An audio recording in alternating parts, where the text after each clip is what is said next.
Shalom saudara-saudaraku, apa kabar saudara-saudaraku? Kiranya Tuhan menyertai kita. Pagi hari ini saya mengajak kita merenungkan firman Tuhan tentang bertobat dan mengalami pemulihan. Firman Tuhan yang akan sama-sama kita renungkan dari Mazmur nomor 32. Saudara-saudaraku yang terkasih dalam Tuhan, Mazmur 32 ini adalah Mazmur Daud. Mazmur Daud yang ditulis setelah ia ditegur oleh Nabi Nathan atas dosa perzinaannya dengan Batseba. Bahkan dia berusaha menutupi dosanya itu dengan cara membunuh suami Batseba, yaitu Uria. Dari semula memang Daud berusaha untuk menutupi dosanya, berusaha untuk menyembunyikan kesalahannya.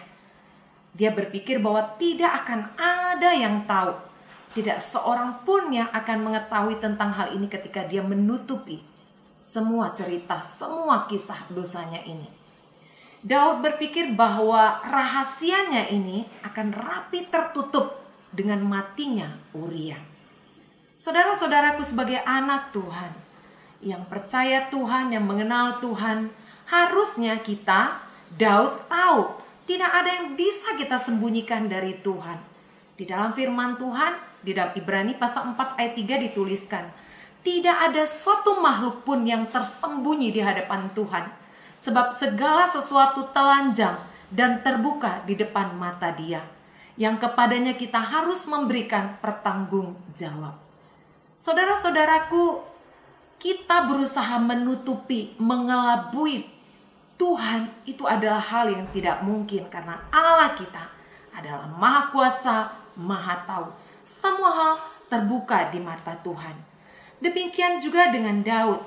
Dia berusaha menutupi, tapi Tuhan tahu. Apa akibatnya ketika Daud berusaha menutupi dosanya ini?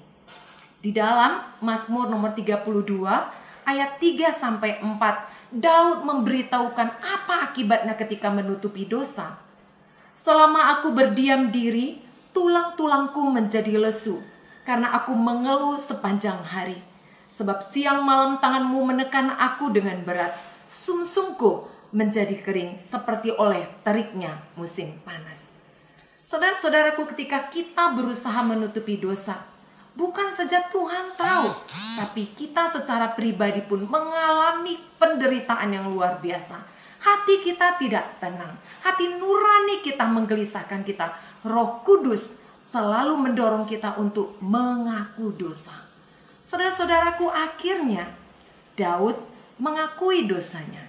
Di dalam Mazmur 32 ayat 5, akhirnya Daud memberitahukan dosanya. Tertulis demikian. Dosaku kuberitahukan kepadamu dan kesalahanku tidaklah kusembunyikan. Aku berkata, aku akan mengaku kepada Tuhan pelanggaran-pelanggaranku, dan Engkau mengampuni kesalahan karena dosaku. Saudara-saudaraku, Daud akhirnya mengakui segala dosa-dosanya. Apa yang terjadi ketika Daud mengakui dosanya? Apa yang terjadi ketika kita mengaku dosa di hadapan Tuhan? Tuhan Allah kita adalah Dia Allah yang setia. Ketika kita datang kepadanya memohon ampun, maka Allah kita akan mengampuni dosa kita. Begitu juga dengan Daud. Ketika dia diampuni dosanya, maka dikatakan di sini, berbahagialah manusia yang kesalahannya tidak diperhitungkan Tuhan dan yang tidak berjiwa penipu. Kemudian di ayat terakhir ditekankan kembali tentang betapa bahagianya ketika kita mengaku dosa, kita mengalami pemulihan.